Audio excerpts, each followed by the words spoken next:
ನಮಸ್ತೆ. ಗುರುವಾರದ mini vlog. ಗುರುವಾರ ಅಂದ್ರೇ ನಮ್ಮ ಮನೇಲಿ ವಿಶೇಷವಾದ ದಿನ ಇದ್ದಾಗೆ. ಗುರುವಾರ ತುಂಬಾ ಖುಷಿ ಕೊಡುತ್ತೆ ನಮಗೆ.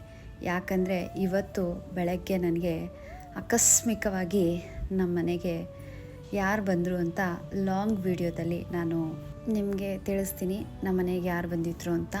ನಾನು ಹೂ ತೊಗೊಂಡು ಹೋಗಿ ಬರೋಷ್ಟರಲ್ಲಿ ಏನೋ ಒಂಥರ ನನಗೆ ಸರ್ಪ್ರೈಸ್ ಆಗಿ ಕಾದಿತ್ತು. ಜೊತೆಗೆ ಇನ್ನೂ ಒಂದು ಖುಷಿ ವಿಷಯನ ನಾನು ನಿಮ್ಮ ಹತ್ರ ಲಾಂಗ್ ವಿಡಿಯೋದಲ್ಲೇ ಹಂಚ್ಕೋತೀನಿ. ಎಲ್ಲದಕ್ಕೂ ನಾವು ತಾಳ್ಮೆಯಿಂದ ವೆಯ್ಟ್ ಮಾಡಬೇಕು. ಕಷ್ಟಗಳ ನೋಡಿದ್ಮೇಲೆ ಒಳ್ಳೆಯ ದಿನಗಳು ಬಂದೇ ಬರುತ್ತೆ. ಆದರೆ ನಮ್ಮಲ್ಲಿ ನ್ಯಾಯ, ನೀತಿ, ಧರ್ಮ ಅನ್ನೋದು ಇರಬೇಕು. ಇದ್ದರೆ ಖಂಡಿತ ಒಳ್ಳೆಯವ್ರಿಗೆ ಒಳ್ಳೆಯದಾಗೇ ಆಗುತ್ತೆ. ಕೆಲವ್ರು ಅನ್ಕೋತಾರೆ ನಾವು ಒಳ್ಳೆಯವರಾಗಿರೋದೇ ತಪ್ಪ, ನಮಗೆ ಯಾಕೆ ಕಷ್ಟಗಳು ಅಂತ. ಆ ಕಷ್ಟಗಳನ್ನೆಲ್ಲ ನಾವು ನೋಡಬೇಕು. ನೋಡಿದಾಗಲೇ ಮುಂದಿನ ಜೀವನ ಏನು ಅಂತ ನಮಗೆ ಅರ್ಥ ಆಗೋದು.